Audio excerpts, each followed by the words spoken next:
அன்பு உள்ளங்களுக்கு அன்பு வணக்கங்கள்.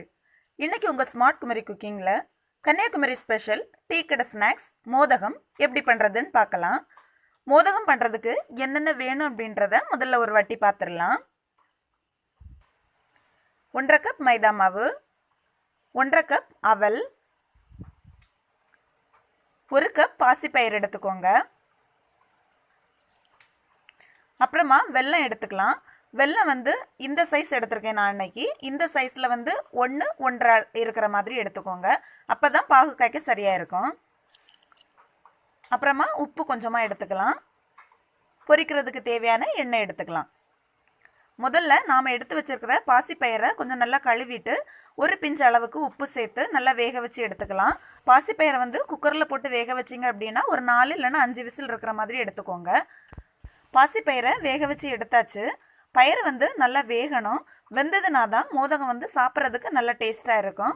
நல்லா கடிக்கிற மாதிரி இருந்ததுன்னா அவ்வளோவா நல்லா இருக்காது. அதனால குழஞ்சா கூட பரவாயில்ல, நல்லா வெந்து இருக்கிற மாதிரி எடுத்துக்கோங்க.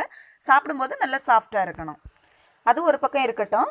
அடுத்தது நாம் எடுத்து வச்சிருக்கிற வெல்லத்தில் 1/4 கிளாஸ் அளவுக்கு தண்ணி விட்டு அதை லைட்டாக பாகு காய்ச்சி எடுத்துக்கோங்க. 1/4 கிளாஸ் மட்டும் ஊற்றினா போதும், அதிகமாக தேவையில்லை. அதுக்கப்புறமா ரொம்ப தண்ணி ஆயிரும், நமக்கு உருண்டை பிடிக்கிறதுக்கு கொஞ்சம் சிரமமாக இருக்கும். வெள்ளைப்பாகு ரெடி ஆயிடுச்சு. அடுத்தது நாம் எடுத்து வச்சிருக்கிற அவலில் இந்த வெள்ளைப்பாகுலேருந்து ஒரு 5 இல்லைன்னா 6 ஸ்பூன் போல் இதில் சேர்த்துக்கோங்க. சேர்த்துட்டு அதை நல்லா மிக்ஸ் பண்ணி எடுத்துக்கலாம்.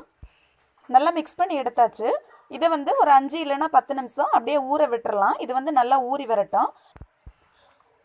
அடுத்தது நாம் எடுத்து வச்சிருக்கிற மைதா மாவு எடுத்துக்கோங்க. மைதா மாவில் ஒரு 1/4 ஸ்பூன் போல் உப்பு சேர்த்துக்கலாம். உப்பு சேர்த்துட்டு அதை ஒரு வாட்டி கலந்து விட்டுக்கோங்க. அந்த மைதா மாவோட உப்பு நல்லா மிக்ஸ் ஆகட்டும். அதுக்கப்புறமா கொஞ்சமாக தண்ணி விட்டு இதை நல்லா கலந்து எடுத்துக்கலாம். தண்ணி சேர்க்கும்போது கொஞ்சம் கொஞ்சமாகவே சேர்த்துக்கோங்க. அதிகமாக சேர்த்திங்கன்னா தண்ணி அதிகமாகிறதுக்கு வாய்ப்பு இருக்குது. பாருங்கள், நம்மளுடைய மாவை நல்லா கலக்கியாச்சு. இந்த மாதிரி இட்லி மாவு பதத்துக்கு இருக்கிற மாதிரி கலந்து எடுத்துக்கோங்க. அடுத்தது மோதகத்துக்கு தேவையான பூரணம் ரெடி பண்ணிடலாம். அதுக்கு நாம் வேக வச்சு வச்சுருக்கிற பயிர் எடுத்துக்கோங்க. அது கூட நாம் கலந்து வச்சுருக்கிற அவலையும் சேர்த்துக்கலாம். ரெண்டத்தையும் சேர்த்துட்டு ஒரு வாட்டி நல்லா மிக்ஸ் பண்ணி விட்டுக்கோங்க.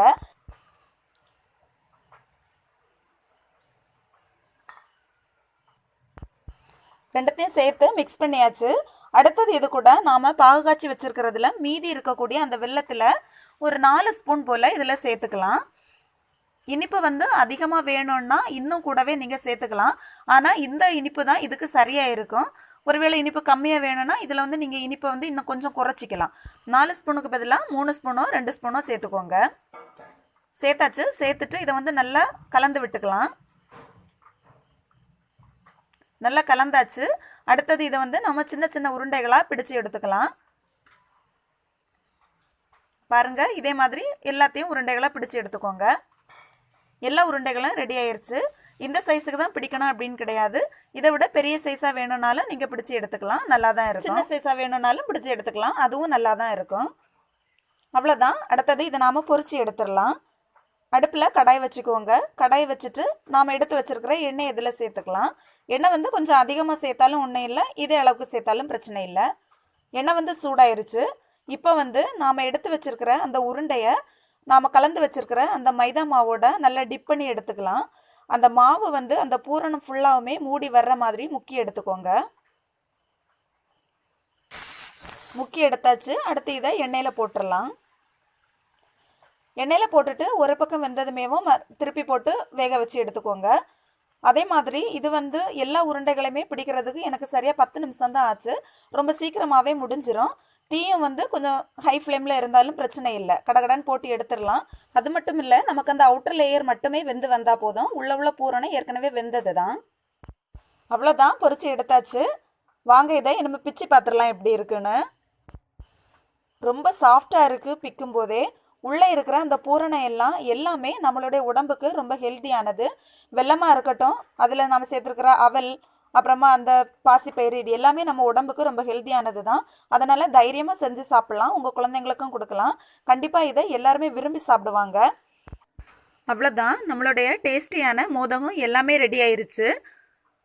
இந்த கன்னியாகுமரி ஸ்பெஷல் டீ கடை ஸ்நாக்ஸ் மோதகத்தை உங்கள் வீட்டில் நீங்களும் செஞ்சு சாப்பிடுங்க. செஞ்சு சாப்பிட்டுட்டு மறக்காமல் எப்படி இருந்துச்சுன்னு கமெண்ட் பண்ணுங்கள்.